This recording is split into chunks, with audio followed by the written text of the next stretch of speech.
Sen.HONTIVEROS supalpas sa mga sagot ni Senador DELA ROSA sa loob ng Senado. Panoorin ang buong detalye. The Human Security Law, Security Act is, we find it very anti-police. Instead of giving more to the police, it is giving more fear to the police. Because Because of the 500 peso per day. 500 pesos per day, 500,000 peso per day fine. 500,000. Yes, sir. Thank you, Mr. President. I'd like to proceed now to Section 23 of the bill, which amends Section 27 and increases the period of detention from 3 days to 14. What is the rationale, good sponsor, Mr. President, for increasing the period of detention from 3 to 14 days? So half week to 2 weeks. In the worst scenarios, so is it so that subjects might possibly be subjected to 14 days of enhanced investigation or interrogation until they crack? Mr. President, in his co-sponsorship speech, Senator Ronald De La Rosa shared with the members of this body his first-hand experience in Davao City. And the 36-hour reglementary period is not enough to build up a case against the suspected terrorists. And with your permission, let us hear directly from Senator De La Rosa what he experienced. And it created more damage when he was not able to file or make the inquest proceedings on the arrested suspects. Thank you, my co-sponsor and Mr. President. Based on my personal experience, if really we are, indeed, the spirit of this bill is to secure the state and protect our people from terrorism by giving more teeth to our law enforcement in its anti-terror campaign, then I think we should extend the reglementary period from 36, the maximum of 36 hours to what is being penned in this bill. Because per my experience, the ISIS terrorist Muhammad Risa, which I presented during my co-sponsorship speech, I was able to arrest him in Davao City, but I had to release him after before 36 hours because I don't have enough evidence to hold him further beyond 36 hours.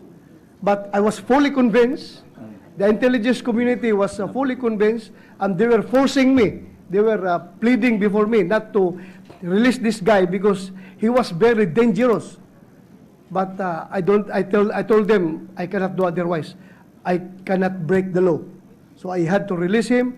But months later, Mr. President, the intelligence community showed me the video from YouTube, 3 of them, including Muhammad Riza. What a coincidence. Muhammad Riza. Ibang spelling po. Muhammad Riza was shown in the YouTube holding the head of the victim, European victims, and slashing the throat of the victim.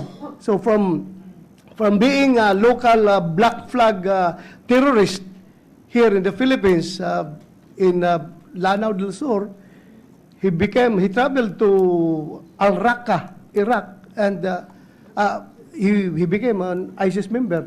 So he was able to slash a lot more throats from the victims, ISIS victims in Iraq and Syria. So if there was a law allowing me to hold him further beyond 36 hours, then many more lives could have been saved. The current Human Security Act, Mr. President, already provides not just 36 hours, 72 hours. Doble po. 3 days. Ang tinatanong ko lang po ay, hindi ba sapat na yung 3 araw? Doble sa panahon na mayroon. Kailangan pa ba talagang idagdag hanggang dalawang linggo? Yeah. And in fact, Mr. President, shouldn't the case be built up before arrest? Diba? Nung pong naaresto sa wakas yung Mohamed Reza, and definitely, persons like him should be arrested and subject to our laws. Hindi po ba bago pa inaresto siya, hindi po ba nabigyan ng ebidensya ang good gentleman from Davao ng intelligence community? So ano po yung evidence na mayroon that prompted the good gentleman to make the arrest in the first place? It must have been substantive. For enough. the information of the good lady from Panay. Panay, ibang-iba po yung intelligence report from investigative reports. Intelligence reports has no evidentiary value, but they were classified as A1, meaning coming from the direct source and from first-hand information. So, iba po yun. Alam natin na yan talaga, but legally, it cannot stand in court. So, yan po ang dilema ngayon ng law enforcers.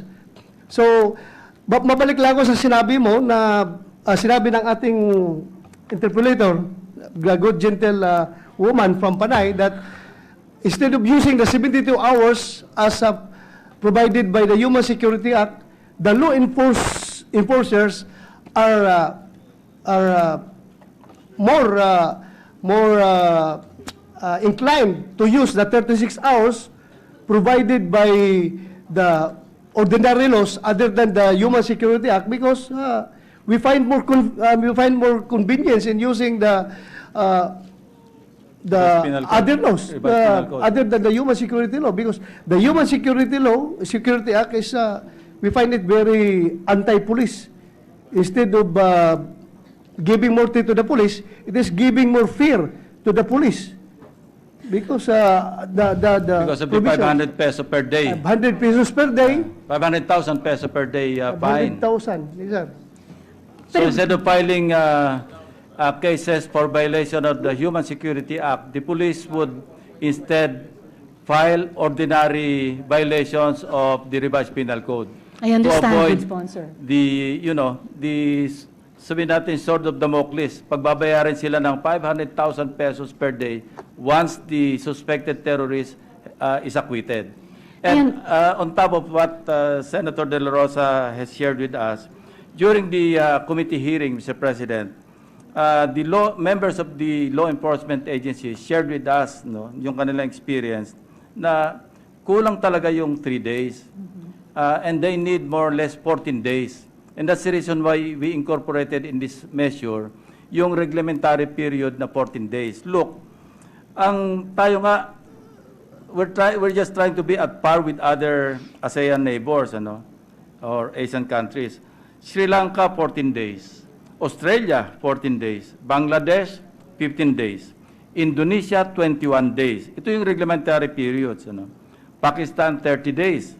Malaysia, 59 days.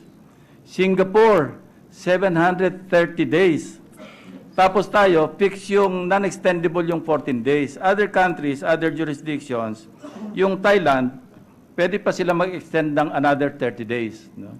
Yung Indonesia, extendable hanggang 120 days. Yung Malaysia, extendable hanggang 2 taon. And yung Maldives, extendable to an indefinite period. Singapore, indefinite period. Mabait po tayo, Mr. President. Kasi alam ko po na andyan kayo, kaya sabi ko 14 days, tama na. Thank you, good sponsor. I understand ganito po, Mr. President, ang trend sa karamihan ng mga bansa sa region natin. And mas gusto ko pa nga na hindi sa manatiling mabait tayo, hindi mabait, pero We value patuloy- human rights, Mr. President. Exactly, That's what I good sponsor. meant by Yes. saying mabait tayo. At yan ang ating balita. Maraming salamat sa iyong pagsubaybay. Ito ang Balitang Express.